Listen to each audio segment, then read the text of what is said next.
பெருங்காற்றும் அடங்கி போகும், எக்கடலும் வழி திறக்கும்.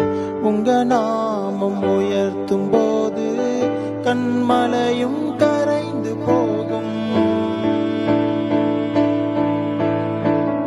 பெருங்காற்றும் அடங்கி போகும், எக்கடலும் வழி திறக்கும்.